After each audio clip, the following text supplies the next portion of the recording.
अब मौसम की बात देखें, हिमाचल प्रदेश, जम्मू और कश्मीर, भारतीय पंजाब में कोई बारिश का इम्कान नहीं है, क्योंकि अभी आईएमडी इंडियन मेट्रोलॉजिकल डिपार्टमेंट की मैं अभी स्टोरी वहाँ पे पढ़ रहा था, जो उन्होंने डाटा जो है अपलोड किया, तो उसमें कोई मानसून एक्टिविटी नहीं है। तो मतलब आप के लिए खुशखबरी ये है कि रावी, सतलुज और चनाब में किसी किस्म के कोई सैलाबी रेले का इम्कान नहीं है। ये बात मौसम के साथ अटैच हो गई दरियाओं के हवाले से। दूसरी, पाकिस्तान में जो एफएफडी ने बताया, वहाँ पे जो वीकली रिपोर्ट है, तो उन्होंने कहा कि एक ताकतवर स्पेल जो है 2 सितंबर से पेनिट्रेट करेगा पाकिस्तान के दरियाओं के कैचमेंट एरियाज में। तो उसका खतरा ये हो सकता है कि हमारा मंगला डैम भी भर चुका है, तरबेला डैम भी भर चुका है। अगर वो गैर मामूली बारिशें कोई 10-15 घंटे भी ज़्यादा बरस गई, मतलब 100 मिलीमीटर या उससे ज़्यादा, तो फिर इन दोनों दरियाओं में सैलाब आ सकता है। खतरा इनका बरकरार है। अभी रावी, चनाब, सतलुज, ब्यास का कोई खतरा नहीं है। अब मैं डैम्स लेवल बताता हूँ, उसके बाद डाटा, फिर अगली बात। तरबेला डैम का जो लेवल है वो 1550 फीट तक भर चुका है, और 1550 ही मैक्सिमम लेवल है। 1,71,71,000 क्यूसेक वहाँ पर आमद है, और वहाँ से जो खराज किया जा रहा है वो 1,55,100 क्यूसेक है। मंगला डैम का जो लेवल है वो 1241.92 फीट तक भर चुका, मतलब आप समझ लें 1242 फीट ही भर चुका है, और 1242 फीट ही मैक्सिमम लेवल है। और 21,000 वहाँ पर आमद है, और वहाँ से जो खराज किया जा रहा है वो 18,815 क्यूसेक है। अब भाखड़ा डैम का जो लेवल है वो 1673.6 फीट तक वो भर चुका है। उसका जो मैक्सिमम लेवल है वो 1680 फीट है। तो 39,986 वहाँ पर आमद है। ये ताज़ा तरीन डाटा है।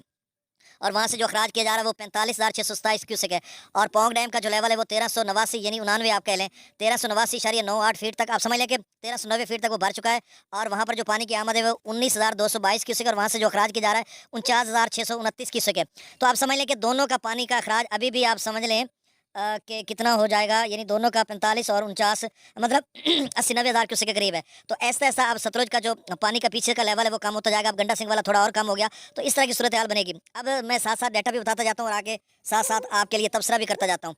देखिए, हरीके वाला का 2-4 घंटे कबल का डाटा 1,22,686 क्यूसेक, हुसैनी वाला पर 1,21,915 क्यूसेक, और गंडा सिंह वाला पर 1,08,019 क्यूसेक। तो आप समझ लें कि मतलब ऐसा ऐसा कम हो रहा है। अभी भी 2-3 दिन लगेंगे इनको कम लेवल लाख से नीचे जाते हुए, मतलब लाख से नीचे तो 1-2 दिन लगेंगे, और मजीद थोड़ा टाइम और लगेगा।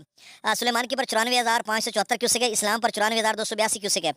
तो दरिया सतलुज के अगले जो नाजरीन है, मेलसी सैफन पर भी तकरीबन 1,15,20,000 क्यूसेक होगा, कि उसका डाटा अभी मिला नहीं है। और अगले जो जितने भी लोग दोस्त सब आप सुन रहे हो, आपने एहतियात करनी है, मोहतात रहना। इतना बड़ा सैलाबी रेला है नहीं, लाख से ऊपर ही होगा आपके इलाके में, यानी लोधरा या जलालपुर पीरवाला या आगे पांचनाथ पर आप सब ने एहतियात करनी है। दरिया रावी में जसर पर 6800 क्यूसेक, शादरा पर 24,000, बल्लो की पर 12,000, सिदराई बिराज पर 9300 क्यूसेक अखराज हो रहा है। दरिया चनाब में मराला पर 22,000 क्यूसेक, खानकी पर 22,851 क्यूसेक, कादराबाद पर 99 100 क्यूसेक। देखो कितना कम हो गया कि अब सर्दियों वाला लेवल आ चुका है। त्रिमु बिराज पर 74,457 क्यूसेक, इसमें वो पानी आ रहा है ना जेलम को, तो इस वजह से अब ये भी स्टेबल बरकरार हो चुका है गुज़श्ता कई घंटों से। इसका लेवल भी अब कम होना शुरू हो जाएगा। पांचनाथ पर इजाफा हो रहा है 76,148 क्यूसेक, अब इसमें मजीद इजाफा होता जाएगा। दरिया जिला में, अच्छा देखिए, पांचनाथ का जुड़ी खबर इधर ही मैं बता देता हूँ कि पांचनाथ पर तकरीबन 2.25 लाख या 2 लाख तक पोजीशन जा सकती है। आप सब दोस्त आपने मुहतात रहना है। दरिया जिला में मुजफ्फराबाद पर 2100 क्यूसेक, डोमल पर 6500, चतर क्लास पर 10,000, आजाद पतन पर 19,000, कोटरी पर 3800, मंगला डैम से 17,000 क्यूसेक छोड़ा जा रहा है। सोलपुर से खराज 7990 क्यूसेक है। अब दरिया सिंध में स्कर्दू पर 80,000, पी ब्रिज पर 1,39,000, बिशाम पर 1,32,000, त्रिबेला डैम से 1,55,000 छोड़ा जा रहा है। काबुल दरिया में 28,000, कालाबाग पर 1,92,000, चश्मा पर 2 लाख, तौसा पर 2,46,000, गुड्डू पर 2,39,000, सखर पर 1,51,000, और कोटरी पर 1,13,000। तो अब तौसा 2,58,000 या 2,60,000 तक गया था। अब वहाँ पे लेवल कम हो रहा है, तो ये खुश आइंद बात है। और अगले जितने दोस्त सबाब हैं वो ज़रा ये सोच लें, समझ लें कि इंशाल्लाह कुछ पोजीशन आपके लिए बेहतर बनेगी, मतलब 4 लाख से कम ही होगा या थोड़ा ऊपर जाएगा, ज़्यादा खतरा नहीं है।